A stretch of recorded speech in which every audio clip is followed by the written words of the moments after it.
C'est un outil de mesure des champs électromagnétiques artificiels. Donc ça capte tous les objets connectés, enfin, qui émettent ou qui sont en relation avec un autre objet connecté, qui émettent donc des champs électromagnétiques.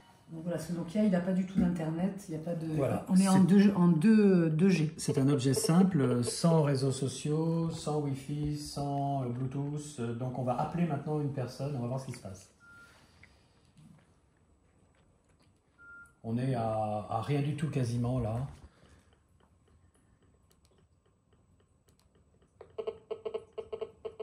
Et là, on voit qu'on monte tout de suite à 6 volts. 6 volts, c'est, par rapport à la norme européenne 0,6 volts par mètre, c'est 10 fois plus.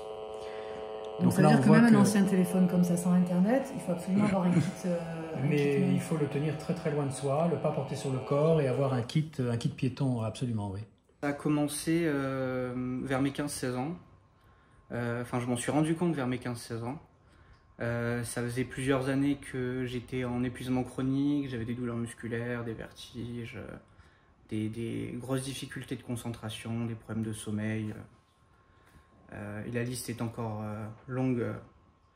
Et c'est par hasard sur Internet, en regardant des vidéos sur la santé en général, que je suis tombé sur une personne qui parlait d'électrosensibilité. Et ça fait tilt dans ma tête. Je me suis dit, oui, c'est vrai qu'il y a des lieux dans lesquels je dors mieux, je me sens mieux, etc.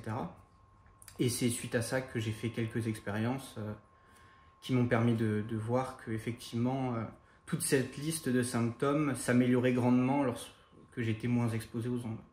Et où est-ce que tu es le moins exposé ?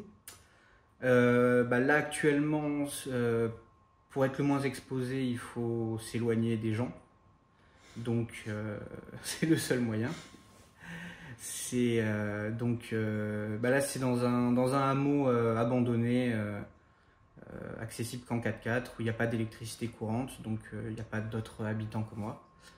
Et là, ça permet de ne pas avoir de téléphone ou de Wi-Fi allumé. On a quand même l'antenne relais à quelques kilomètres, ça c'est difficile de s'en éloigner complètement. Mais en tout cas, il n'y a pas d'autres expositions aux ondes que celle-là. Au niveau des amis, au niveau des rencontres, tout ça, ça s'est complètement écarté de ta vie depuis... Oui. Bon, la déscolarisation joue aussi. Il n'y a pas que l'électrosensibilité, mais tout ça mis bout à bout fait qu'on est dans un isolement social quasi complet.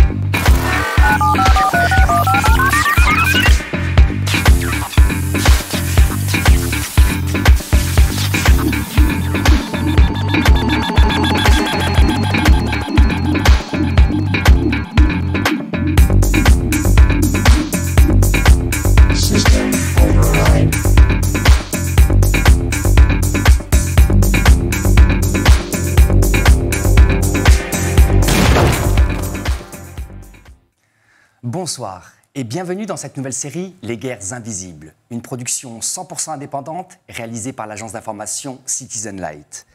Au cours de la dernière décennie, nous avons vécu un tournant majeur dont malheureusement personne ne parle. Après plusieurs siècles d'augmentation de l'espérance de vie en Occident, qui a presque doublé en quelques centaines d'années, elle est aujourd'hui en déclin. La fin de cette dynamique est-elle le symptôme d'une barrière biologique ?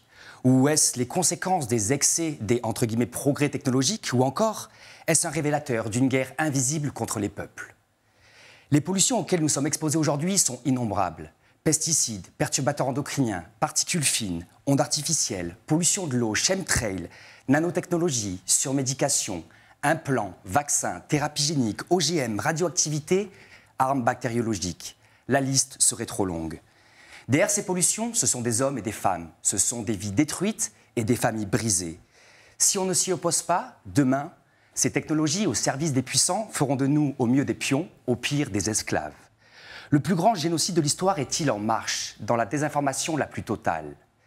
Dans cette série, Guerre invisible, nous allons partir en quête de vérité, à travers 3 grandes saisons qui aborderont les technologies de manipulation du climat, l'agriculture de la mort et enfin les ondes artificielles qui est le sujet de ce premier épisode. Akina, reporter pour Citizen Light, et j'ai la chance de co-animer cette émission avec... Laurence, reporter aussi pour l'agence Citizen Light. Ravie de te retrouver, Akina. On sort de nos campagnes pour être en studio. C'est génial. Ça fait plaisir. Eh bien, oui, elles sont invisibles, elles sont inaudibles. Nous sommes tous soumis dans ce bain d'ondes artificielles au quotidien. Troubles du sommeil, difficultés à respirer, risques cancérigènes, risques aussi peut-être de fertilité.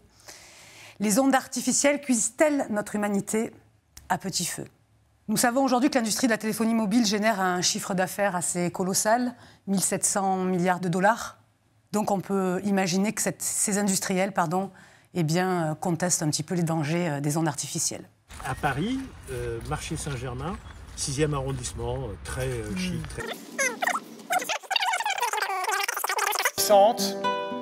Impromptue, tel était Michel Rivasi qui nous a quittés.